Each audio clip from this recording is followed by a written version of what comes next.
حيل وافكار سهله كده وبسيطه نساعد بعض بيها ان احنا نسهل الدنيا على نفسنا. مش لازم نعقد كل حاجه، يعني انا تنظيف التلاجة ده بالنسبه لي كان عقده كبيره قوي، بس لقيت الموضوع ممتع وسهل وبسيط والدنيا جميله السلام عليكم ورحمه الله وبركاته. يا صباح الورد والفل والروقان والمزاج العالي والنعنش، يا صباح العصافير اللي بتزقزق، صباح النظافه والرغاوي والريحه الحلوه.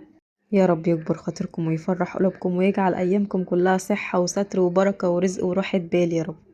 جايلكم بفيديو النهارده ضرب نار. خلاص بقى بدأنا بقى تنظيفات الشتاء، لازم كل حاجة يبقى ليها تنظيفات. العيد ليه تنظيفات، دخول المدارس ليه تنظيفات، رمضان ليه تنظيفات، الشتاء ليها كل حاجة ليها تنظيفات. يعني هي التنظيفات حلوة طبعا مش وحشة، مفيش احسن، مفيش احسن من النظافة.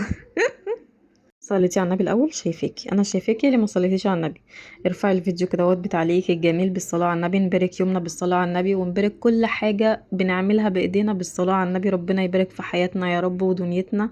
اللهم صل وسلم على سيدنا محمد وعلى اله وصحبه اجمعين. صلوا على النبي يا جماعه، صلوا على النبي اهم حاجه، ونسمي الله كده ونقول بسم الله. بصي بقى يا قلبي، جالك النهارده بشويه حيل وافكار سهله كده وبسيطه نساعد بعض بيها ان احنا نسهل الدنيا على نفسنا. مش لازم نعقد كل حاجه، يعني انا تنظيف التلاجة ده بالنسبه لي كان عقده كبيره قوي، بس لقيت الموضوع ممتع وسهل وبسيط والدنيا جميله وكلها رغاوي كده ونعنشه وحاجه حلوه يعني. فانا حبيت الموضوع فحابه انقلهولك. اهم حاجه عندنا في نظافه البيت هي الاساسيات، زي مطبخك، حمامك، تلاجتك، بوتاجازك، الحاجات دي لقيت ان احنا بنهدر وقت كبير ومجهود فيها. يعني ممكن كل اسبوع نقعد ننضفها ونشيل ونحط، لا احنا طول ما احنا ايدينا في الحاجة دايما هي هتبقى نظيفة وجميلة. طول ما احنا بنحافظ على الحاجة هيديها عمر اطول لعمرها، وهتبقى نظيفة دايما.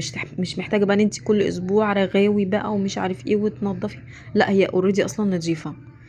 تمام.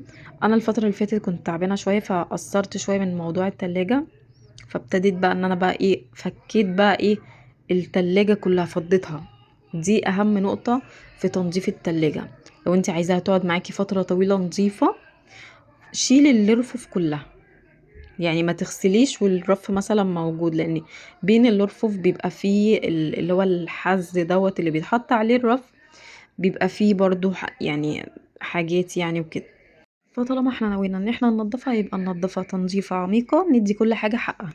هنا بقى الكابتن الصغير كتكوتي المقطقط المسكر، ربنا يخليهولي يا رب ويحفظهولي ويحفظ عيالكم يا رب. شافني بقى بعمل الارفف وكده والرغاوي فعجبته، فقال لي انا هساعدك يا ماما. ماشي. احنا اتكلمنا في اول نقطة اللي هي احنا هنشيل كل حاجة في التلاجة ونفضيها، الباب ونفضي الارفف ونفضي كل حاجة. تاني حاجة هي الخلطة. الخلطة هي بقى شوية مية عليها شوية بريل او شوية صابون مواعين، وعليهم شوية خل وشوية كربوناتو. تمام. ده هيخلي التلاجة نضيفة نظافة بجد ما حصلتش، تلمع كده ومنورة. فبجد الخلطة دي جميلة اوي، جربيها وهتدعيلي بجد. فانا بقى عشان شايله السجاد وشايله كل حاجه، فقلت اخد الحاجه بقى في المطبخ كرسي كده، ورحت قاعده وبقيت عماله ادعك في الرف وفي الحاجه كلها وشطفتهم على الحوض كويس جدا، وسبتهم يتصفوا عقبال ما انا ما اخلص التلاجة. وانتي كمان على فكره وفري صحتك ووفري مجهودك، بدل ما تقفي على الحوض وتفضلي تدعكي فيهم ورجلك توجعك، فانتي كرسي كده صغنن وفي الارض وتشت كده اهوت، وتروحي قاعده وتروحي دعكه كل الحاجات ديت، وبعد كده تاخديهم شطفه واحده على الحوض، منها توفري وقت ومجهود وصحه.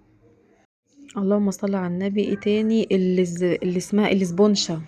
الاسبونشة اللي انت بتدعكي بيها البتاع دوت، او الليفة يعني. ديت ليفة خشنة شوية مش ناعمة. ماشي. فنضفت معايا جامد قوي، ولا سلكة بقى ولا اي حاجة، لا هي الليفة دي وبس.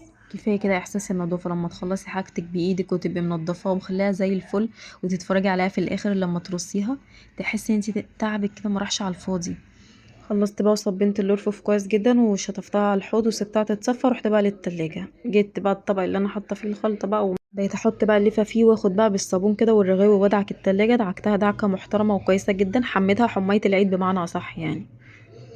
بعد بقى ما اديتها الحمايه التمام، رحت بقماشه كده مبلوله ميه، بقيت ابلها وامسح بقى التلاجة كلها كده واشطف القماشه وارجع امسح تاني لغايه ما التلاجة ما بقت زي الفل. الحمد لله. خلاص صبيناها كويس جدا من جوه ونضفناها، نخرج بقى لبره. الباب بقى يدعك دعكه محترمه برضو. بقيت بالليفه كده وعماله ادعك كده لغايه ما خليت الباب والفريزر زي الفل.